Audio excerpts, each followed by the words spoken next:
السلام علیکم عزیز طلباء کرام، امید ہے آپ خیریت سے ہوں گے۔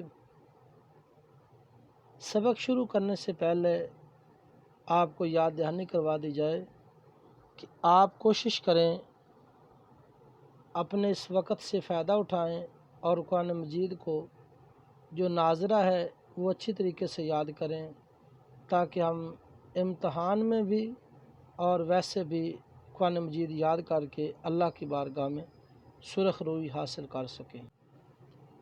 عزیز طلباء کرام، امید ہے آپ نے پچھلا سبق اچھی طرح یاد کر لیا ہوگا۔ آج ہمارا سبق ہے جہاد۔ کتاب کا صفحہ نمبر ہے 64، یعنی پیج نمبر ہے 64۔ دیکھیں جی کتاب کو، ابتدائی طور پہ ہم اس کا دیکھ لیتے ہیں، کچھ ریڈنگ ہو جائے گی، ایم سی کیوز اور جو ہمارے کویسچن ہیں ان کی نشاندہی بھی کی جائے گی۔ اب سر دست ہم دیکھتے ہیں کہ یہاں پہ ہمارے سامنے پہلا سوال کون سا ہے۔ جی سوال نمبر 1 ہے ہمارا، جہاد فی سبیل اللہ کا مفہوم بیان کریں۔ جہاد فی سبیل اللہ یعنی وہ جنگ جو اللہ تعالیٰ کی رضا کے لیے لڑی جائے، اس کو جہاد فی سبیل اللہ کہا جاتا ہے۔ اب اس جہاد فی سبیل اللہ کا ہم نے آج کے سبق میں مفہوم بیان کرنا ہے۔ تو دیکھیں جی، جہاد کے لفظی معنی ہے کسی کام کے لیے کوشش و محنت کرنا اور اپنے مقصد تک پہنچنے کے لیے اپنی ساری طاقت لگا دینا۔ یہ ہمارا شارٹ کویسچن بھی بن جاتا ہے، یا ایم سی کیو جہاد کے لفظی معنی کیا ہے، تو اس کو بھی انڈر لائن کر لیجیے۔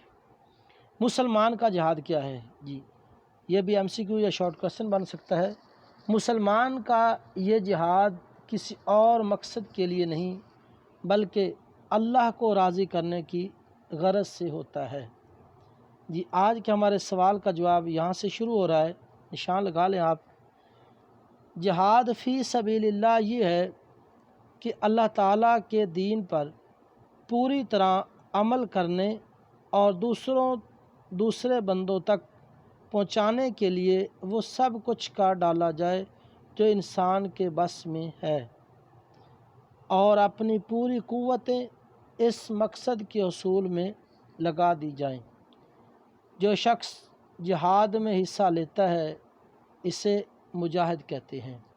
یہاں تک ہمارے پہلے سوال کا جواب آ گیا۔ آخر میں آپ لکھ سکتے ہیں کہ جو شخص جہاد میں حصہ لیتا ہے اسے کیا کہتے ہیں؟ اسے مجاہد کہتے ہیں۔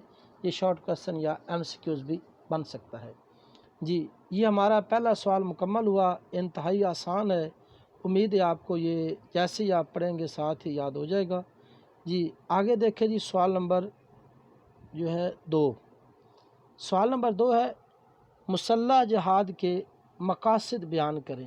یعنی جو ہم جہاد کرتے ہیں اس کا مقصد کیا ہے، جہاد کیوں کیا گیا، کیوں ضروری ہے؟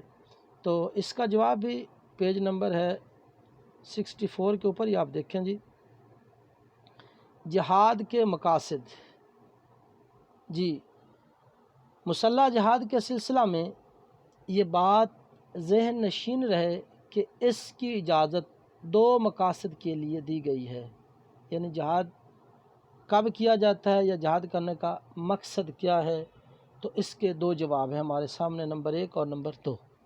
نمبر 1، اپنے دفاع اور حفاظت کے لیے، یعنی جب کوئی دوسرا آپ پر حملہ کرے تو اپنے دین اور اسلامی ریاست کی حفاظت کے لیے ہتھیار اٹھائے جائیں۔ ٹھیک ہے جی، یعنی وہ کوئی حملہ کر دے تو اپنے ملک کو بچانے کے لیے، اپنے آپ کو بچانے کے لیے آپ دشمن پر جوابی حملہ کر سکتے ہیں۔ جہاد کا مقصد ایک یہ ہے۔ نمبر 2، فتنہ دفع کرنا، دفع دور کرنا مطلب، یعنی جب انسان پر ظلم کیا جائے، اللہ کے بندوں کو اپنے بنائے ہوئے قوانین کی غلامی پر مجبور کیا جائے، بندوں تک ان کے مالک حقیقی کا دین نہ پہنچنے دیا جائے،